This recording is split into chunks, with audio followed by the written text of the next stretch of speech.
Tantor Audio, a division of Recorded Books, presents A Nanny for the Reclusive Billionaire by Regina Kyle, narrated by Amy McFadden.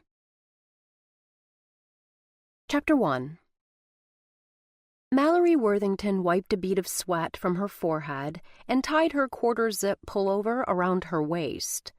Why hadn't anyone warned her how humid Miami was in June?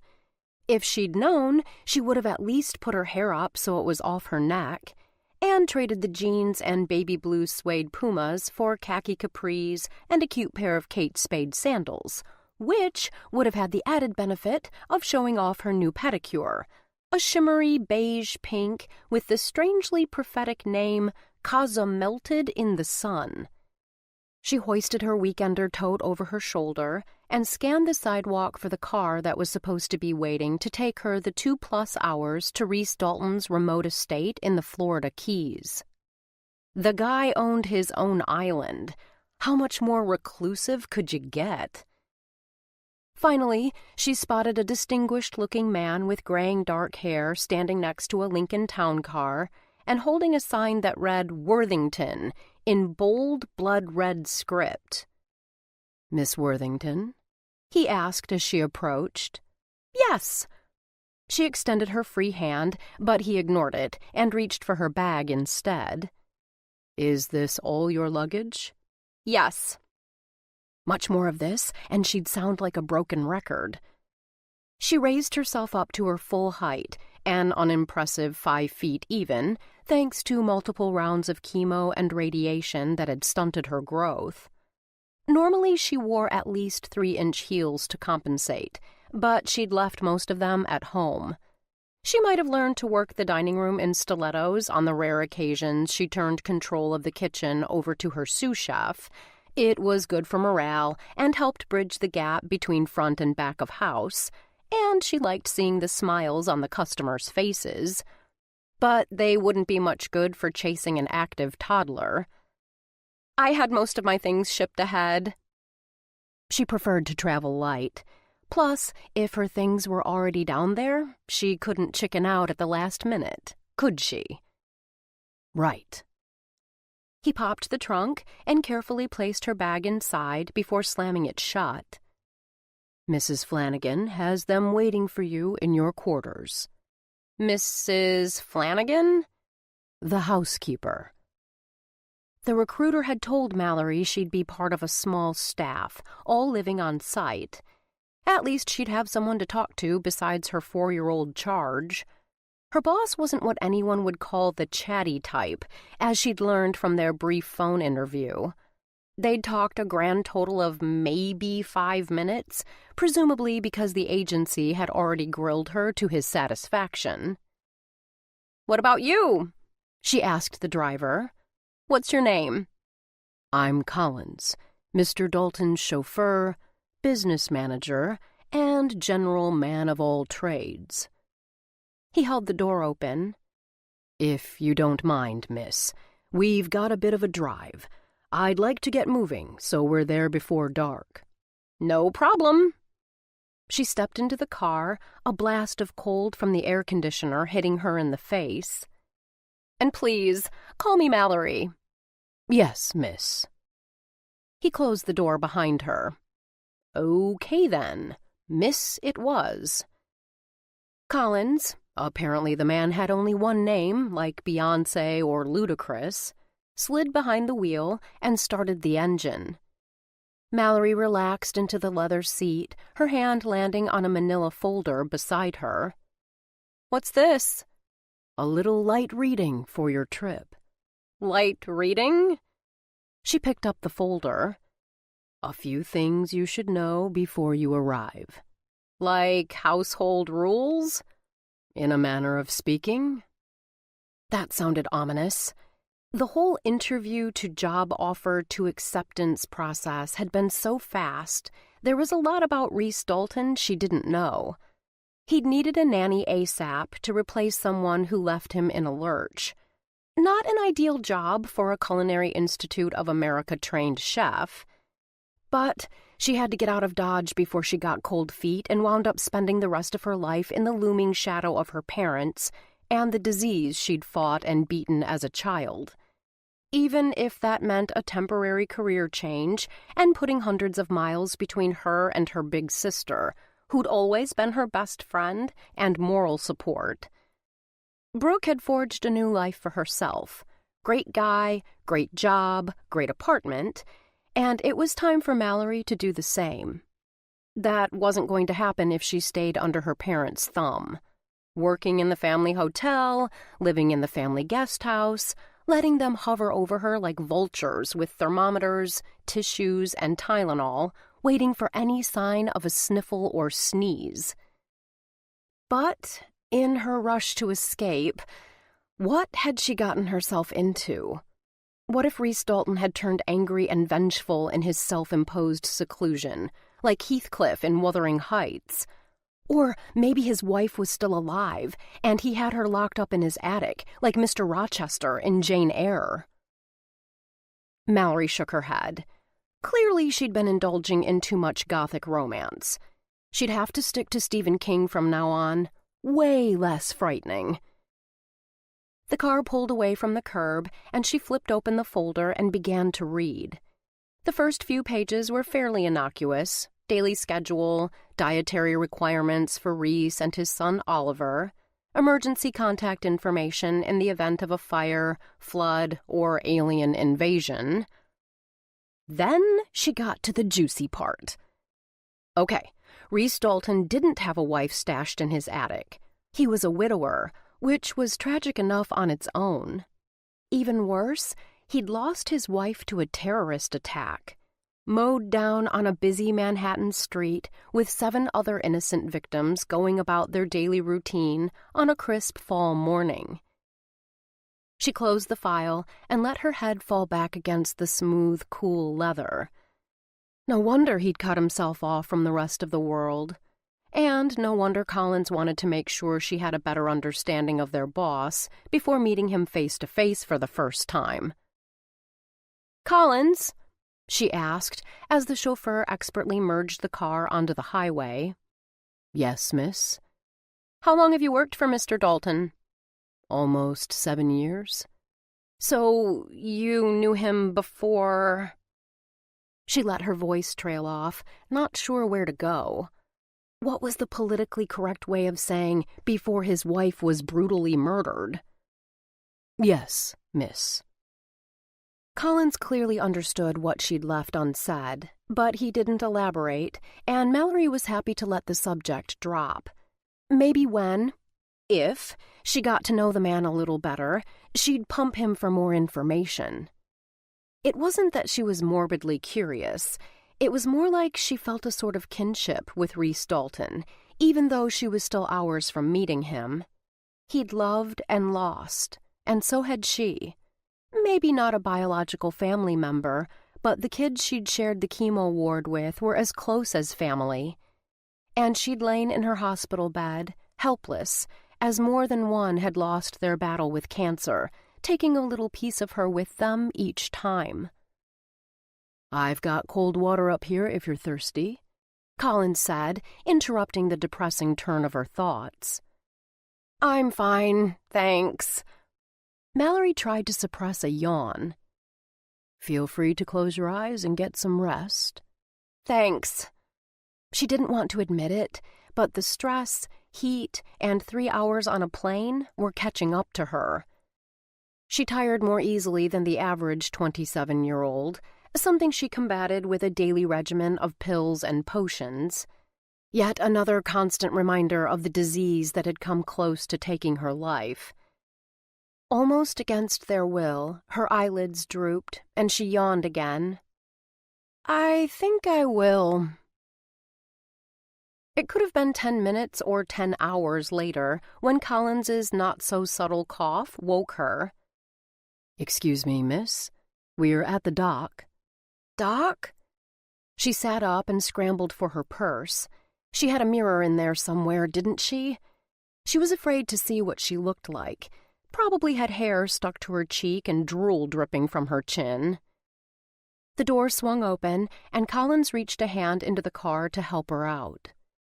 "Yes, miss. It's only a short boat ride from here to the island." She took the chauffeur's hand and stepped out of the car, the crushed shells that made up the parking lot crunching under the soles of her sneakers. The heat and humidity assaulted her, making her already sweat-stained shirt and wrinkled jeans feel like they weighed 1,000 pounds. Changing into more weather-appropriate clothing would be first on the agenda once she hit land. Again. But the view almost made up for the temporary discomfort. Puffy white clouds floated across a cerulean sky, an almost translucent blue-green ocean, nothing like the murky northern Atlantic waters she was used to, stretched as far as the eye could see. A red and white launch bobbed at the end of a long wooden dock, the outline of an island barely visible in the distance. "Is that it?" she asked, hurrying after Collins across the parking lot and down the dock. "Mr. Dalton's island?" "Yes." He hefted her bag into the back of the boat and jumped in after it. The man was so quietly efficient she hadn't even noticed him retrieve it from the trunk. "That's Flamingo Key." She looked from the boat to the dock and back again, gauging the distance between them. Too far for her short legs to handle. Her hesitation must have been written all over her face, because Collins put a foot on the gunwale and held a hand out to her again. "It's not as hard as it looks," he reassured her. "I won't let you fall." She held her breath, put her damp palm into his calloused one, and stepped off the dock. True to his word, Collins helped her into the launch without incident. Once he had her settled in the back with her bag, he started the engine and cast off, handling the boat as skillfully as he did the town car. He'd left skipper off of his job description, unless chauffeur included land and sea vehicles. Mallory sucked the sea air into her lungs like it was authentic New Zealand Manuka honey and grabbed the rails to steady herself. Her hair whipped her cheeks, and she closed her eyes against the warm breeze and the light spray the boat kicked up as it cut through the waves. This was why she'd left New York. This sense of freedom. From her parents, from the responsibilities of running a restaurant, from her cancer. Too short 10 minutes later, they were back on terra firma, standing in front of an enormous stucco Venetian-style mansion. "Mr. Dalton is waiting for you in the study." Mallory put a hand to her hair, even more of a wreck now after the boat ride. "Can I freshen up first?" "He has a conference call in 10 minutes, and he'd like to see you before you meet Oliver." "Doesn't he want to introduce me to his son?" "Mr. Dalton is a busy man. Mrs. Flanagan will take care of the introductions." Too busy for his own son? This guy was sinking lower in Mallory's esteem, any kinship she might have felt fading like a summer tan in October. Okay, he'd lost his wife, truly tragic, but that meant his son needed him more than ever. With an increased sense of impending doom, she followed Collins up the massive stone steps to the equally massive wood and glass front door. She tried her best to smother her warring emotions, ping-ponging between wanting to make a good first impression on her new boss and wanting to smack him upside the head for putting work before his motherless child. "After you," Collins said, holding yet another door open for her. "The study is the first door on the left." Her stomach flip-flopped. "Aren't you coming with me?" "No, miss." He gestured for her to enter. "Mr. Dalton is expecting you. I have to check the lines on the launch and make sure your room is ready." Great. She was going into the lion's den alone, with nothing but good intentions and a wardrobe that made her look like a reject from one of those Survivor-style reality TV shows. She stalled on the top step. "You're sure I won't be disturbing him?" "Just knock first and announce yourself." Collins ushered her into the cavernous marble-tiled foyer. "Mrs. Flanagan will come get you when you're done." "Thanks." She swallowed hard and willed her reluctant feet to move. Nothing. She could see the study door across the foyer. Those few feet might as well have been 1,000 miles for all the good it did her. "Don't worry," Colin said, lowering his voice. "His bark is worse than his bite." Was it that obvious she needed a pep talk? She did a quick mental tally. Flushed cheeks, dry mouth, sweaty palms, knocking knees. Yep, it was official. She was a basket case, and it showed. "Thanks," she repeated, trying to sound braver than she looked. With a nod, he left. Mallory finally got her feet moving, squeaking across the foyer in her sneakers. When she reached the study door, she hitched her pocketbook up on her shoulder, took a shaky breath, and knocked. "Enter." She had to stop herself from backing away. Collins wasn't kidding about the barking. She hoped he was right about the bite, too. She took another deep, unsteady breath in a futile attempt to calm her jangling nerves, and cracked the door open. The room was in semi-darkness, shades drawn, lit only by a lamp on the impressive mahogany desk that dominated the space. A man stood behind it with his back to her, one hand holding a cell phone to his ear, the other jammed in the pocket of his butt-hugging khakis. "I'll be with you in a minute," he said, lowering the phone.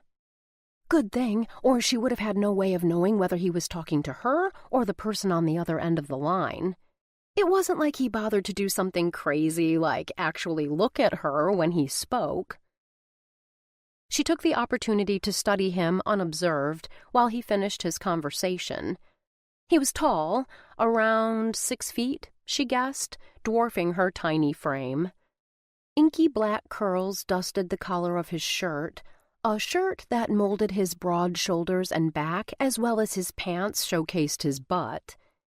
He'd rolled the sleeves to his elbows, revealing tanned forearms with a smattering of fine dark hair. Holy hotness! If he looked as good from the front as he did from the back... Stop! Do not pass go! Do not collect $200! Do not think lustful thoughts about your workaholic, criminally attractive from behind new boss.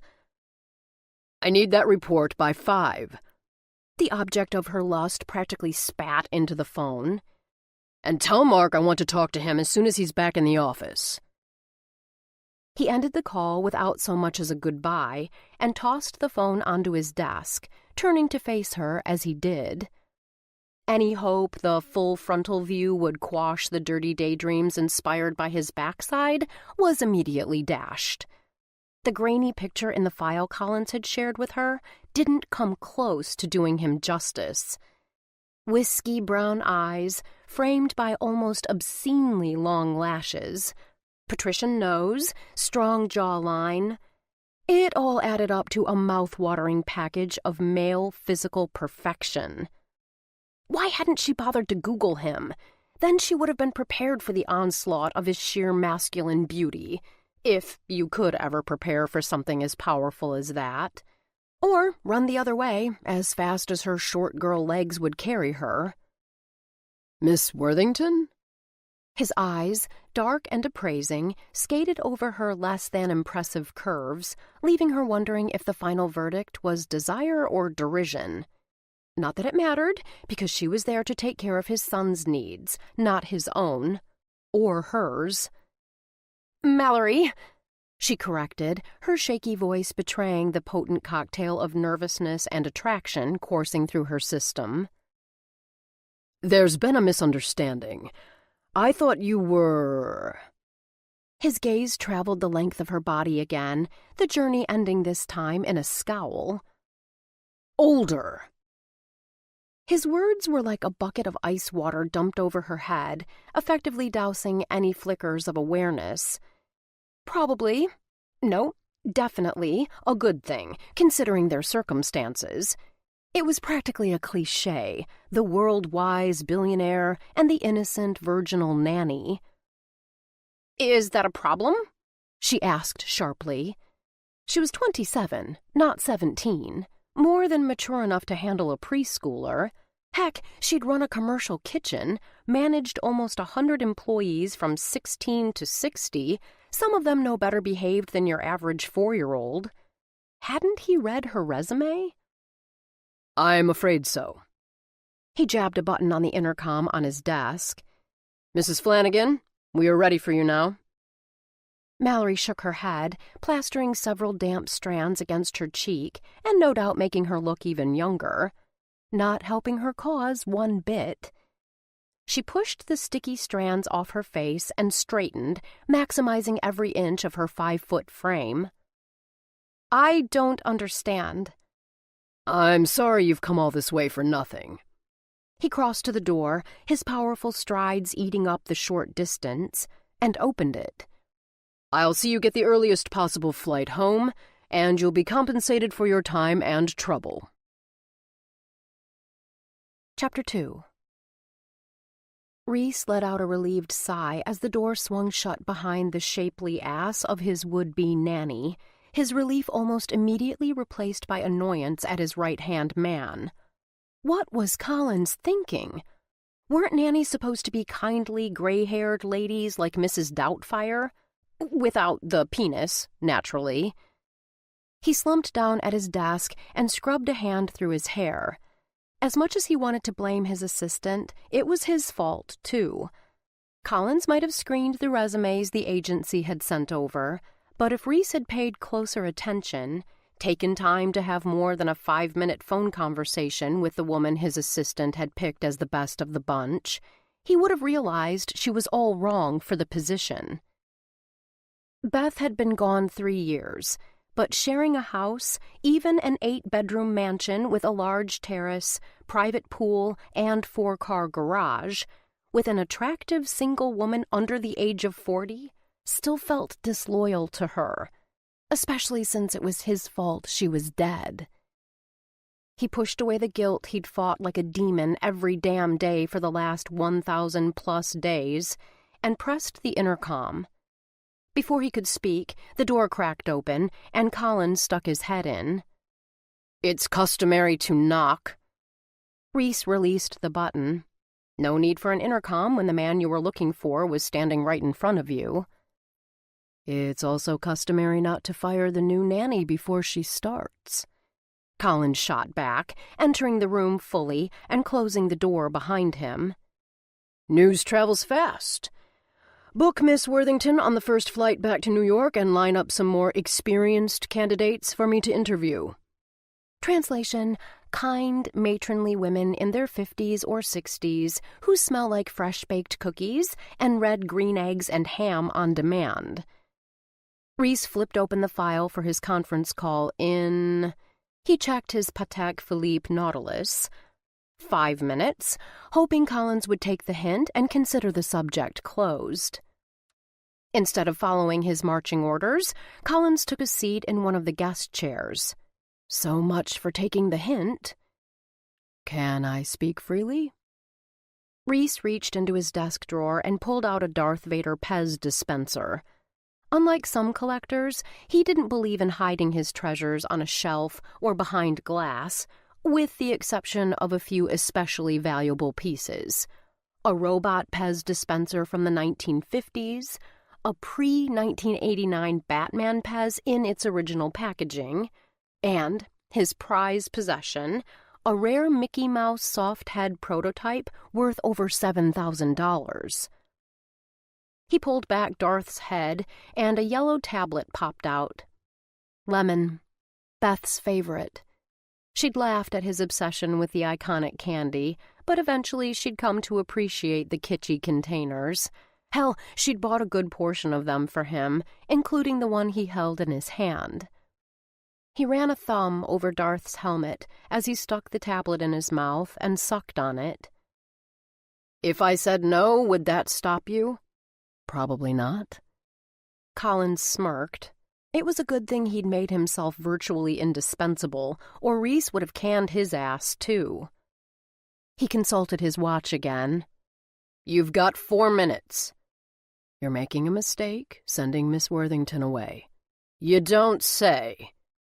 Reese leaned back in his chair and crossed an ankle over his knee. "What makes you think that?"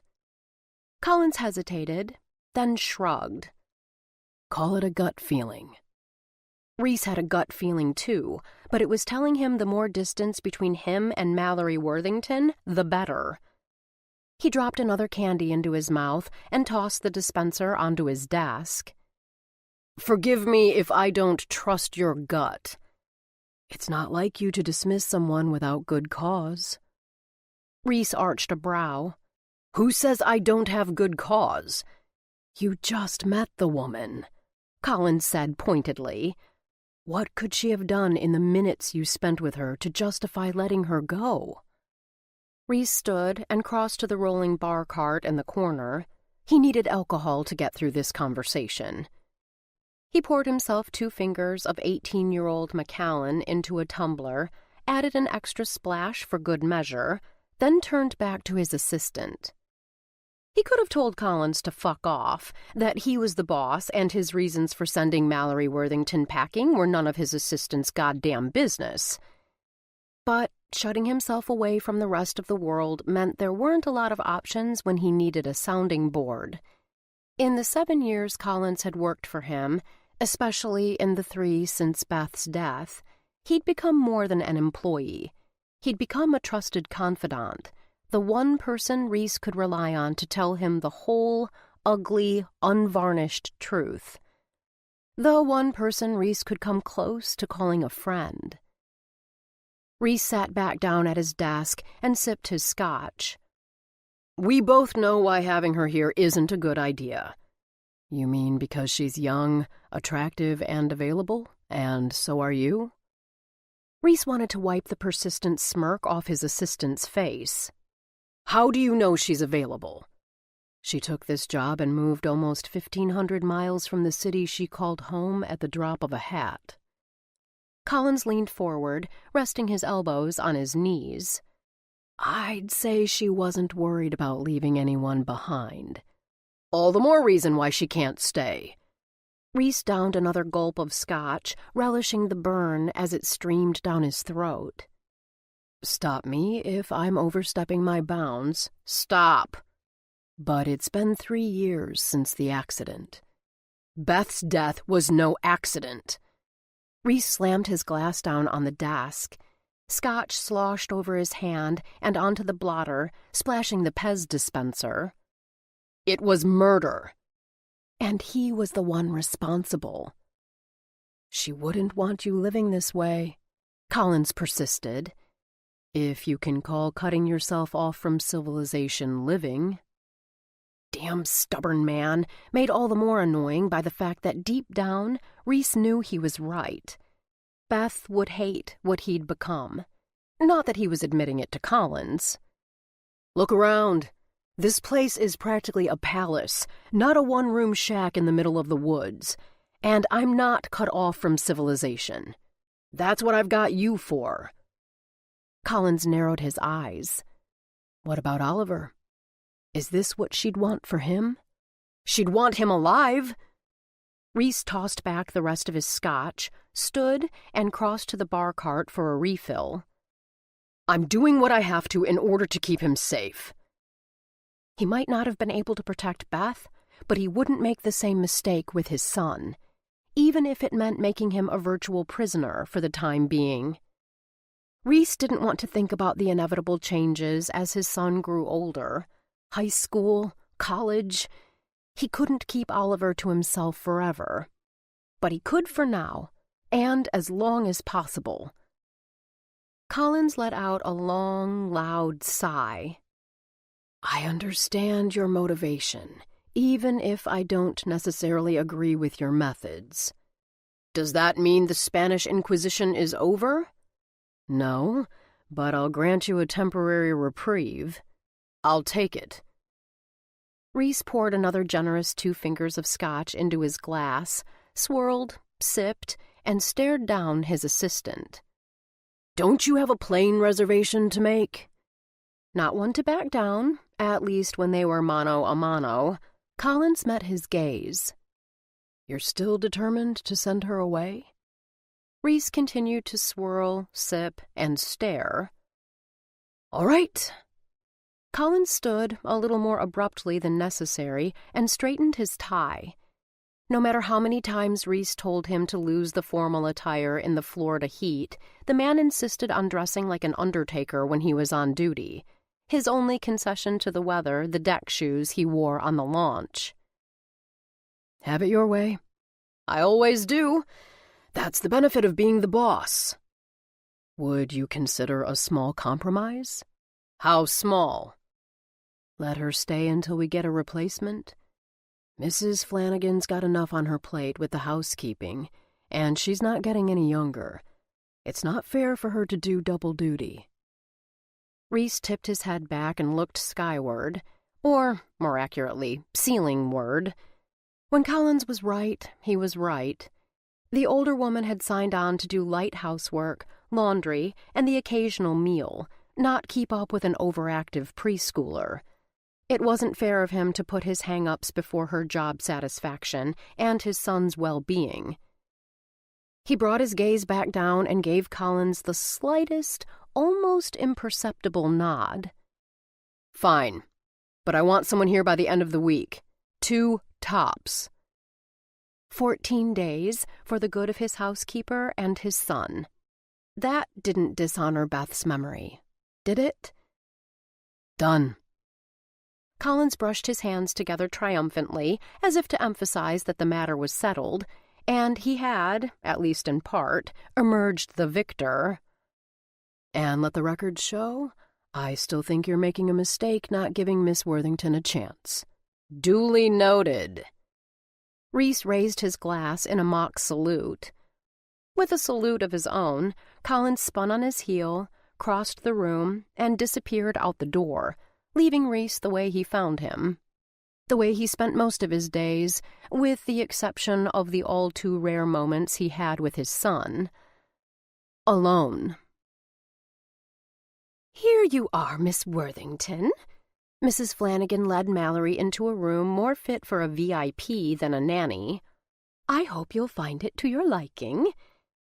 Mallory bit her lip to stop herself from asking the gray-haired housekeeper to call her by her first name. What did it matter?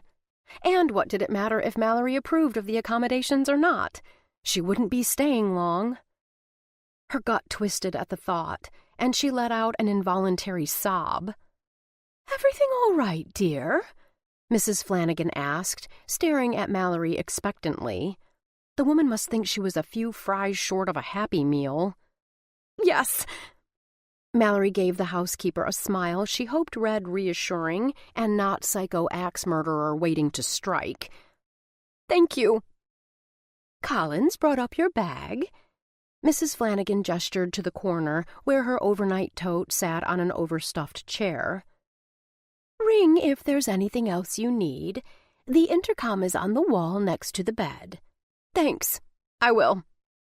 Mallory spotted the boxes she'd sent at the foot of the enormous 4-poster bed.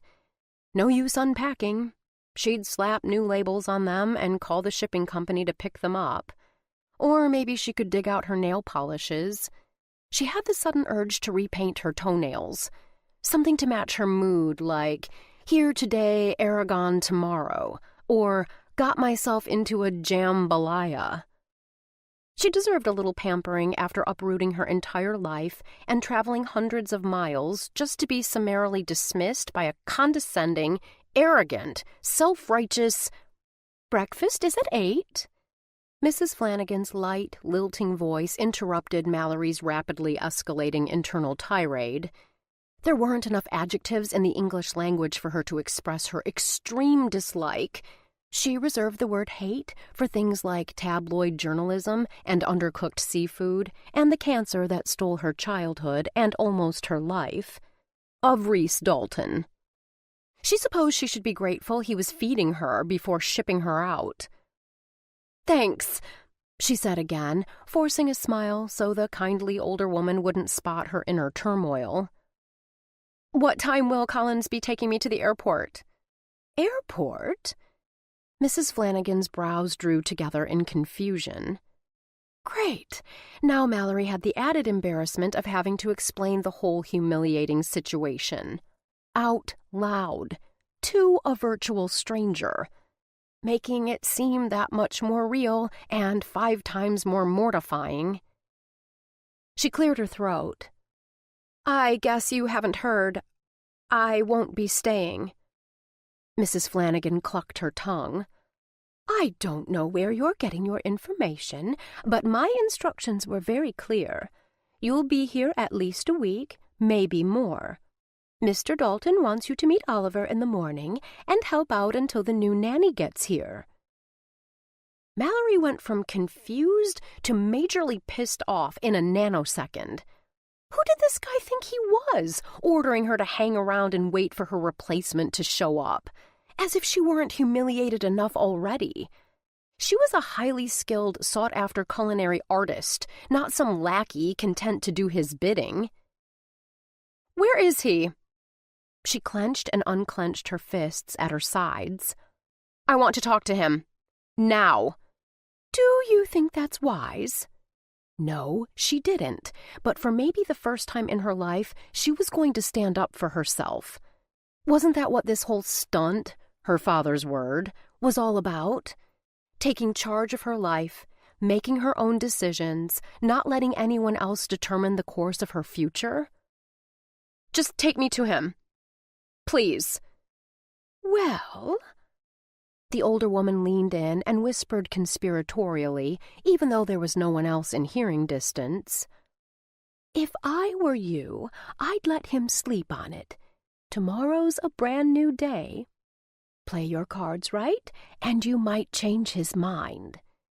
And convince him to put me on the next plane home? No. Mrs. Flanagan's silvery gray eyes twinkled.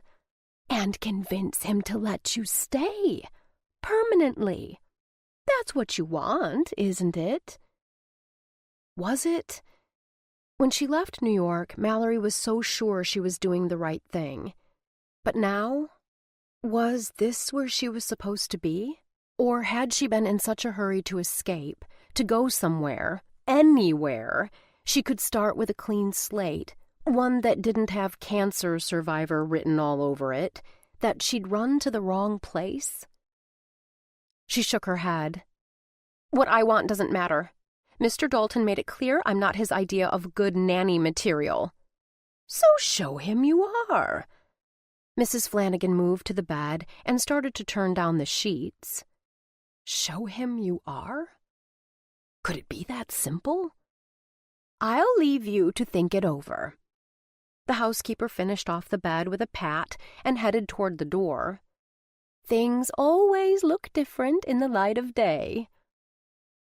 Mallory watched her leave, then scanned the pile of boxes for the one marked toiletries. A new pedicure was definitely in order, but she had a different color in mind, something along the lines of Tenacious Spirit or No Stopping Me Now, because if she was going to change Reese Dalton's mind about firing her, she'd need all the help she could get. Chapter 3. There was nothing like an early morning run on the beach as the sun turned the sky pink, the rumble and hiss of the surf underscoring the pounding of his sneakers on the wet sand, his only company the gulls and pipers foraging in the washed-up kelp, a chance to reflect on the day before, to plan the day ahead. And, if Reese was honest, to excise thoughts of a certain striking blonde who had invaded his home and his brain. He pushed himself harder, trying to sweat her out of his system. It ran in rivulets down his face and neck, soaking his t-shirt. When he reached the rock jetty at the end of the beach, he pulled up short and bent over at the waist, his breath coming in quick, ragged gasps. It had been a mistake bringing Mallory to Flamingo Key, but it was one he was in the process of fixing ASAP. Until then, he'd keep his distance. With more than 20 rooms and an entire island to work with, that shouldn't be a problem. His resolve steeled, Reese straightened, wiped his brow with the hem of his t-shirt, and started to retrace his steps, picking up the pace as he went. By the time he reached the stretch of beach in front of the house, he was winded and drenched with sweat again, the warm, peaceful waters of the Caribbean screaming for him to dive in and cool off. It was a siren song he heard on almost every morning run, but usually ignored, in too much of a rush to get a head start on his business day before the rest of the world woke up. But not today. Today he had a damn good reason to stay on the beach as long as humanly possible. He kicked off his sneakers and peeled off his socks and shirt, leaving him in only lightweight running shorts. Not his typical swimming attire, but beggars couldn't be choosers. As he neared the water's edge, he could make out a small silhouette cutting through the waves like an Olympic medalist.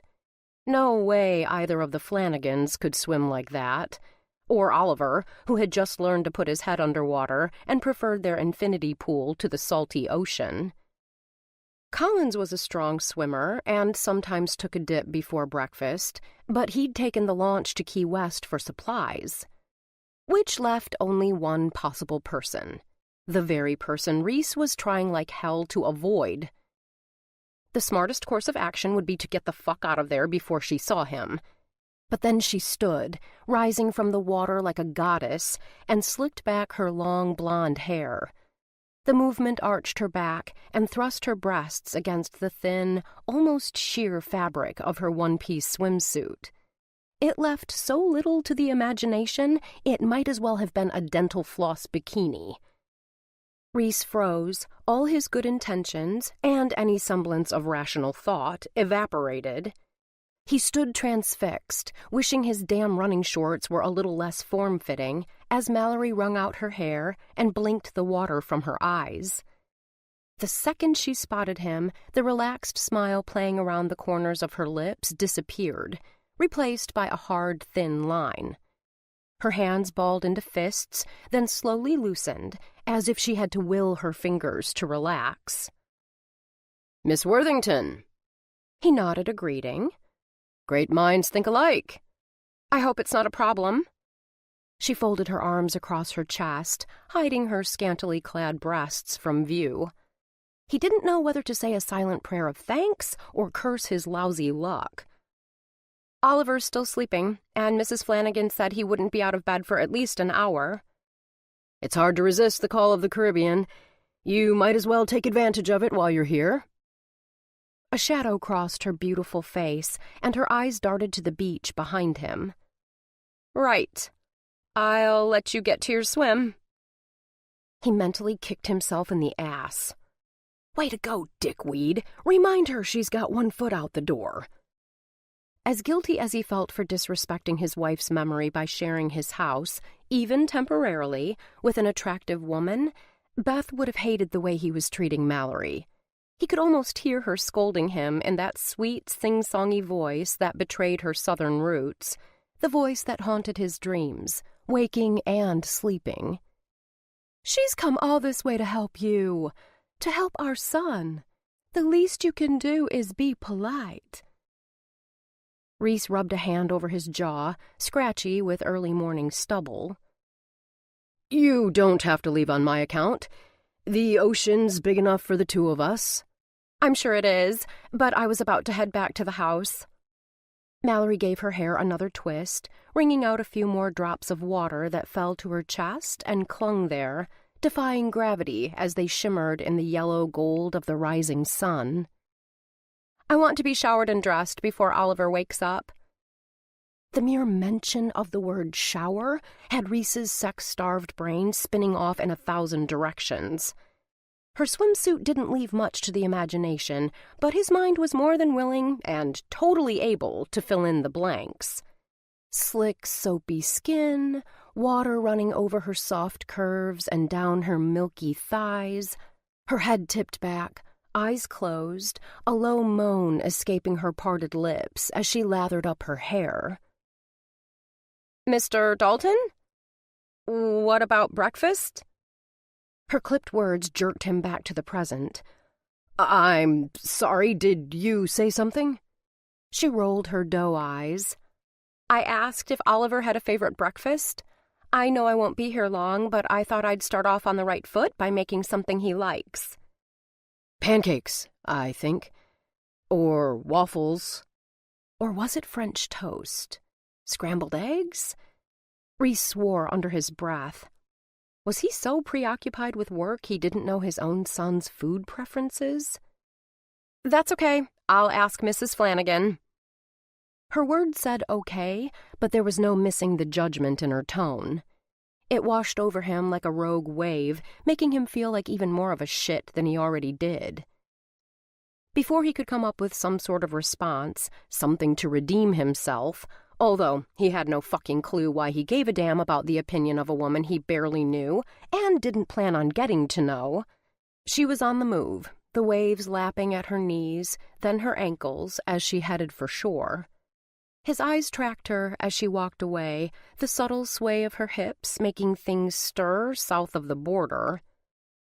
When she was out of sight, he turned and dived headfirst into the rippling water. He surfaced and swam parallel to the shore, pounding through the waves with confident, powerful strokes.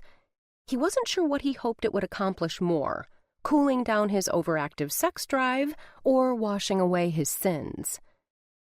Unfortunately, it did neither. Failing to protect Beth, choosing his work over their son, lusting after Mallory. A little swim in the surf, no matter how punishing, wasn't going to erase all that. Not that it stopped him from trying. What's that? A 4-year-old nose wrinkled, and eyes the same warm chestnut as their owner's father's narrowed at the plate Mallory placed on the eat-in counter. French toast. She turned briefly to the stove to flip another slice of thickly battered brioche bread before swiveling back to face the little boy who was her responsibility until further notice. Mrs. Flanagan says it's your favorite. Oliver wrinkled his nose again and pushed the plate away. That's not French toast.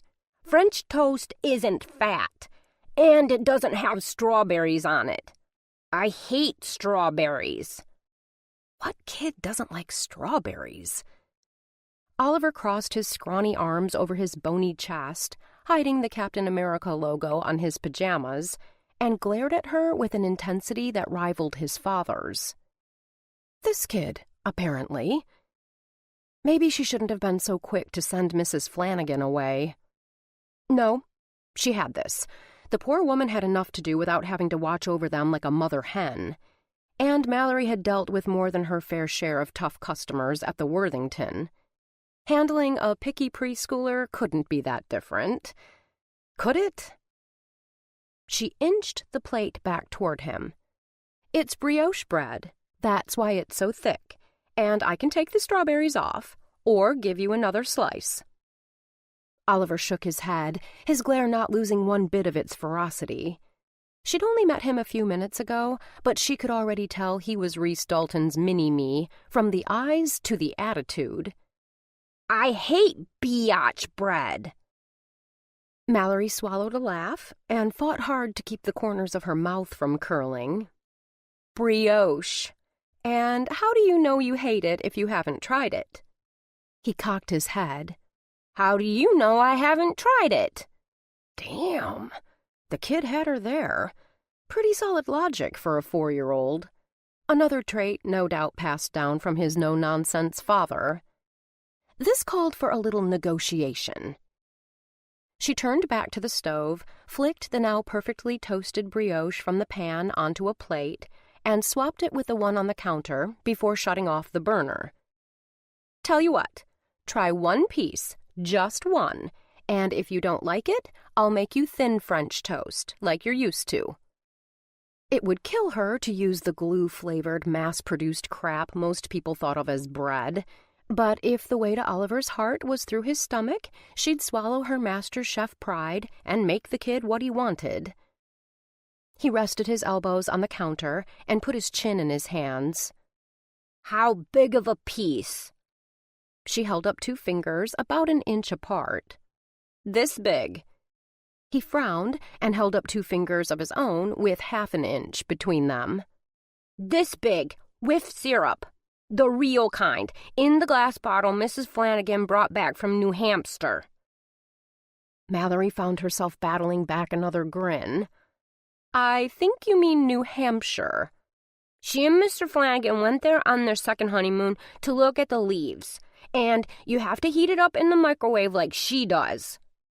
The kid drove a hard bargain. She stuck out a hand for him to shake. Deal. He took it, his small hand disappearing in hers, but his grip surprisingly strong. Deal.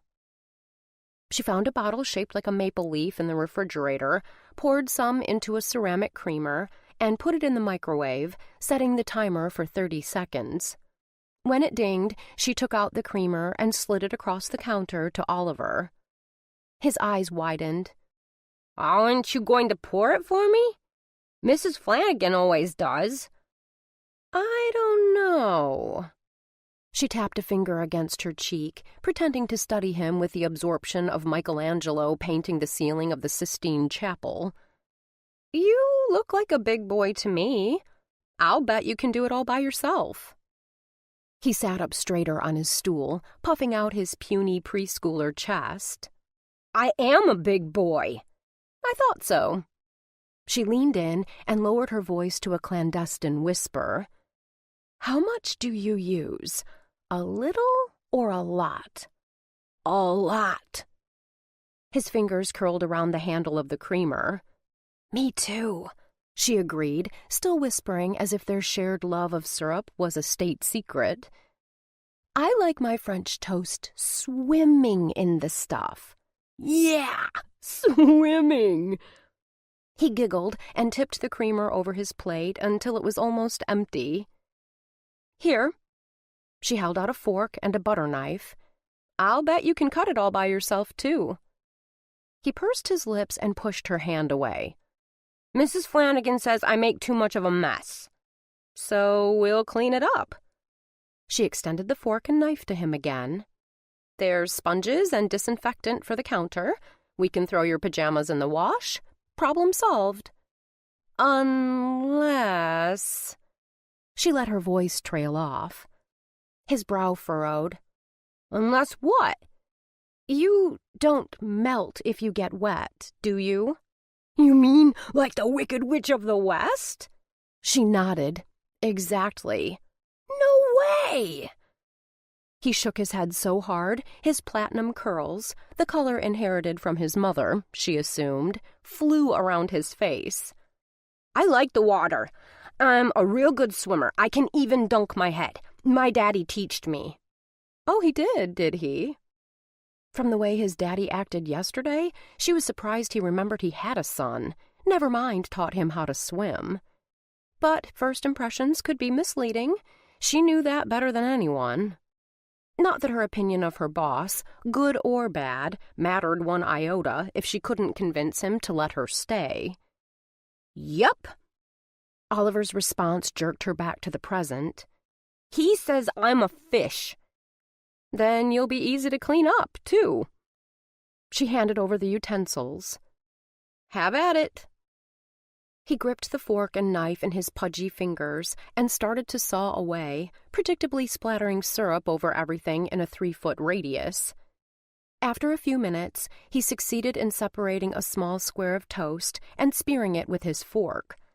He stared at it for what seemed like hours before lifting it to his mouth and nibbling at one corner. Mallory pulled up a stool outside the danger zone and reached for the plate Oliver had rejected. What do you think? He nibbled again, licked his lips, nibbled, licked. Not as good as Mrs. Flanagan's, he finally announced, popping the rest of the square into his mouth and continuing through a mouthful of food. But it's okay, I guess. Thanks, I guess. High praise, coming from a kid used to having the best of everything. Except French toast, obviously. Mallory mentally patted herself on the back and started in on her own plate. Can we go to the beach? Oliver asked, reattacking his food with his knife and fork. When you finish your breakfast. Mallory's head snapped up at the gravelly, already too familiar voice of her employer, lounging against the archway between the kitchen and living room as if he owned the world. which he probably could if he wanted to. He'd showered and changed, but if she thought being fully dressed would make him less distracting, she was way off base. She'd had a glimpse of what was underneath his short-sleeved polo and neatly pressed khakis, and that was something she wasn't going to unsee anytime soon. Not that she wanted to. "Would you like some French toast?" she asked, staring at a button in the middle of his chest. Seemed as safe a place to look as any other. "I can whip up another batch." He didn't say anything for a long, torturous moment, the awkward silence forcing her to gaze up the strong column of his tanned throat and past his freshly shaven, chiseled jaw until her eyes locked with his. The cool appraisal in their chocolate depths shook her to the core, and she sucked in a quick breath. What was wrong with her? He was just a guy.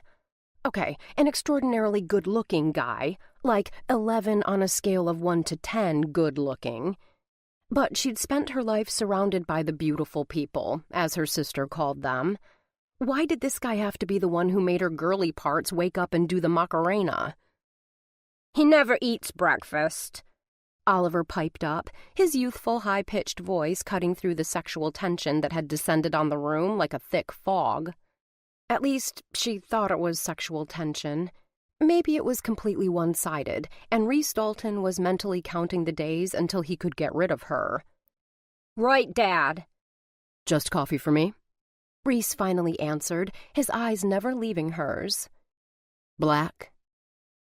She broke his gaze and stood, losing the battle of wills, but determined to win the war. Her appetite gone, she took her plate to the sink and scraped the remains of her French toast into the disposal. "You know, breakfast is the most important meal of the day, right?"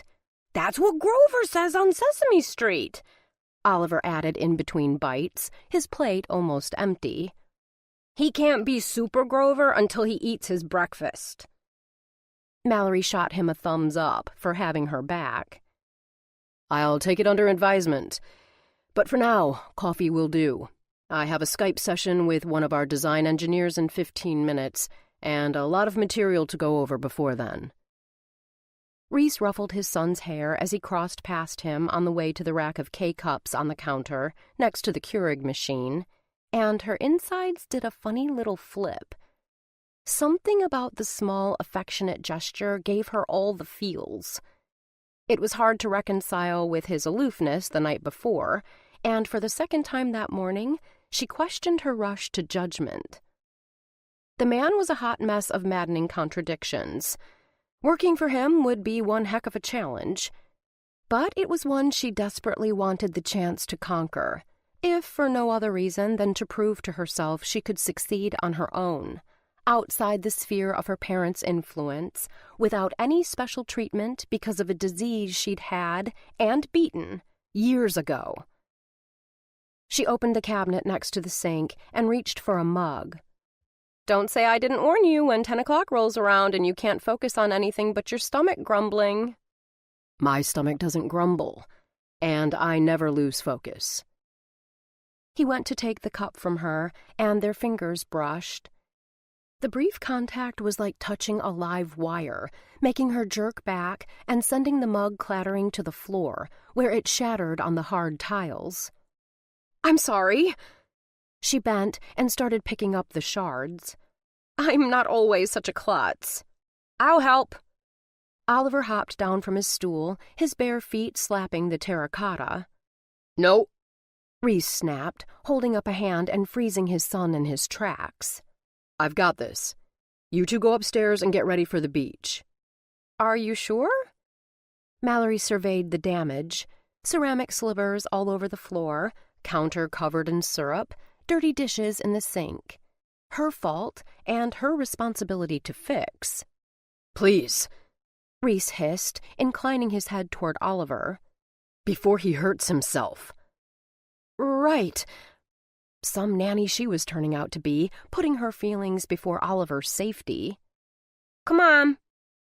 The little boy stuck out a sticky hand to her.